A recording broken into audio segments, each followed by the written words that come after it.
कहानी सागर में आप सभी का स्वागत है। आज हम सुनेंगे गणेश जी की कहानी। एक सास और बहू थी। सास अपनी बहू को खाना नहीं देती थी। बहू रोज नदी पर जाती तो जाते समय घर से आटा लेकर जाती और नदी के पानी से आटा गूंथती और भगवान गणेश जी के मंदिर में जाकर दीपक से घी ले लेती और भोग में से गुड़ ले लेती और पास के शमशान में जाकर बाटी बनाकर बाटी सेकती। बाटी में घी गुड़ मिलाकर चूरमा बनाती और गणेश जी के भोग लगाकर खुद जीम लेती। ऐसा करते उसे बहुत दिन हो गए। यह देखकर गणेश जी को बहुत आश्चर्य हुआ। उन्होंने अपने नाक पर अंगुली रख ली।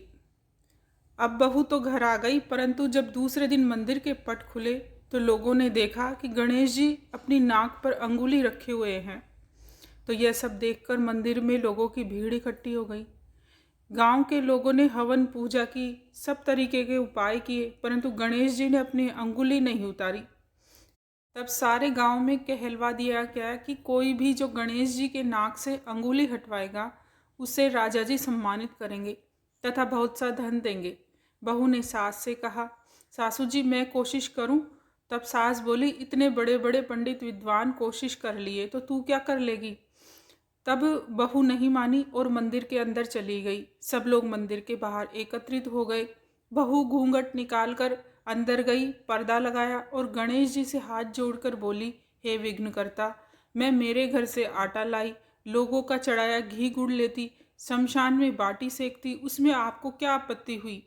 आपको मुंह से अंगुली हटानी पड़ेगी। गणेश जी ने सोचा, इसकी बात तो माननी ही पड़ेगी।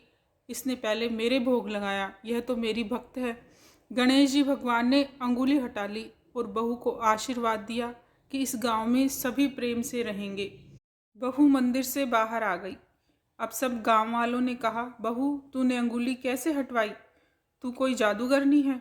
तब बहू ने सारी बात गांव वालों को बताई कि मेरी सास मुझे खाना नहीं देती थी। तब मैं घर से आटा लाकर, नदी के पानी से आटा गूंथकर, बाटी बनाकर, शमशान में सेक कर, गणेश जी के दीपक से घी, प्रसाद में से गुड़ चुराकर गणेश जी के भोग लगाकर खुद खा लेती थी। इसलिए गणेश जी को आश्चर्य हुआ और उन्होंने अपनी नाक पर अंगुली रख ली और अब मेरी प्रार्थना पर उन्होंने अंगुली हटा ली और मुझे वरदान दिया है कि अब इस गांव में सभी प्रेम से रहेंगे। बोलिए गणेश जी महाराज की जय।